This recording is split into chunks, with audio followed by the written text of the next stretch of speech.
পরিপূর্ণ হক আদায় করা যায় না, স্বামী স্ত্রীর সম্পর্ক ছাড়া পুরোপুরি দায়িত্ব পালন করা যায় না, স্বামী স্ত্রীর সম্পর্ক ছাড়া। সালমা রাদিয়াল্লাহু আনহা কয়, আল্লাহর নবী আপনি আমার স্বামী হবেন, এর চাইতে উত্তম প্রস্তাব দুনিয়াতে আর কিছুই হতে পারে না। কিন্তু ইয়া রাসূলুল্লাহ, আমি আপনার প্রস্তাব দুটো সত্য তারা গ্রহণ করতে পারি না। এক নম্বর সত্য হল ইয়া রাসূলুল্লাহ, আমার যে আগের স্বামী আছে আবু সালমা, ওই স্বামী আমাকে বেশি ভালোবাসতেন, বেশি মহব্বত করতেন, বেশি ভালোবাসতেন বলে আমি আমার স্বামীর সঙ্গে বেশি বেশি রাগ করতাম, অভিমান করতাম। এখন রাগ করা, অভিমান করা এটা আমার অভ্যাসে পরিণত হয়ে গেছে। আপনি নবী যদি আমার স্বামী হন, আমি যদি আপনার সাথে অভিমান করি, তাহলে আপনার মনে কষ্ট আসবে। আপনার মনে কষ্ট আসলে আমার আল্লাহ আমার প্রতি অসন্তুষ্ট হয়ে যাবে। তাই আমার আর বিয়ের দরকার নাই। আল্লাহ নবী ডাক দিয়ে কয়,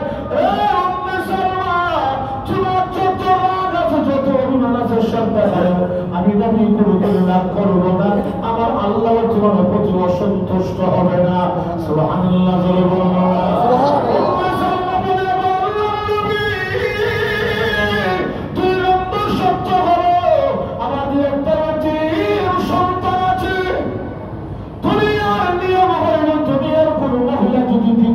স্বামী গ্রহণ করে, আগের তরফের সন্তান থাকলে দ্বিতীয় স্বামী তা গ্রহণ করে না।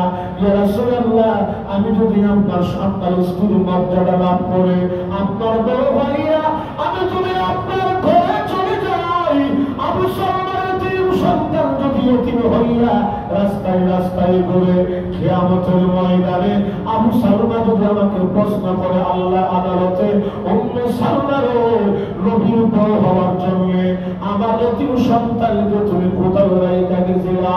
আল্লাহ হাবিব রাহমাতুল্লিল আলামিন তখন ডাক দিয়ে কয়, ও উম্মে সালমা, এতিমের ওয়াজ তুমি আমারে কি বুঝাইবা?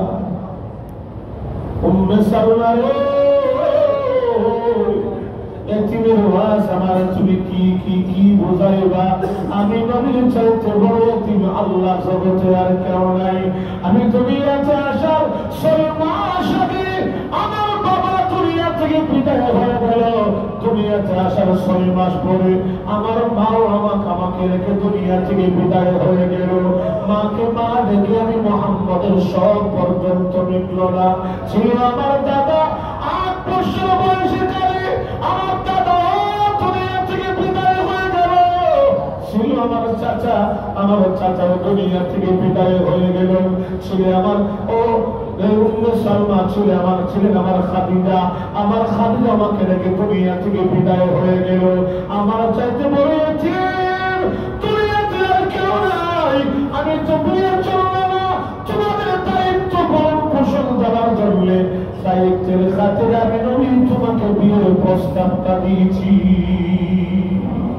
সুবহানাল্লাহ, সুবহানাল্লাহ। এই ছিল সাহাবীদের প্রতি নবীর ইশক, মহব্বত, ভালোবাসা। যেরকম ঠিক কিনা? আমাদের ভালোবাসা দুনিয়ার কোন নারীর প্রতি হবে না। আমার ভালোবাসা দুনিয়ার কোন অসভ্যের মতো হবে না। আমার ভালোবাসা দুনিয়ার নোংরা ভালোবাসা হবে না।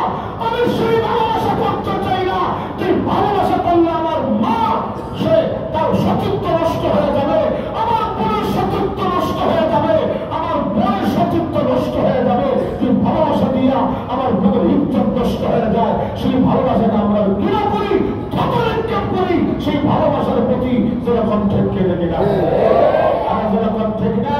14 ফেব্রুয়ারি নোংরা ভালোবাসা, এটা ভালোবাসা দিবস না, বিশ্ব বেহায়া দিবস। যেরকম কি দিবস? বিশ্ব বেহায়া দিবস। এই দিবসকে আমরা অন্তরে ঘৃণা করি, এই দিবসকে আমরা তাদের মুখে আমরা থতমত করি, যেরকম ঠেকে লেগে যায়। আমাদের সকলের দিলে নবীর ইশক, মহব্বত, ভালোবাসা মরণ পর্যন্ত রাখার তৌফিক দান করুন। যেরকম আমিন, আমিন, আমিন। আলহামদুলিল্লাহ, গুরুত্বপূর্ণ কথা আগে হয়েছে আর নয়।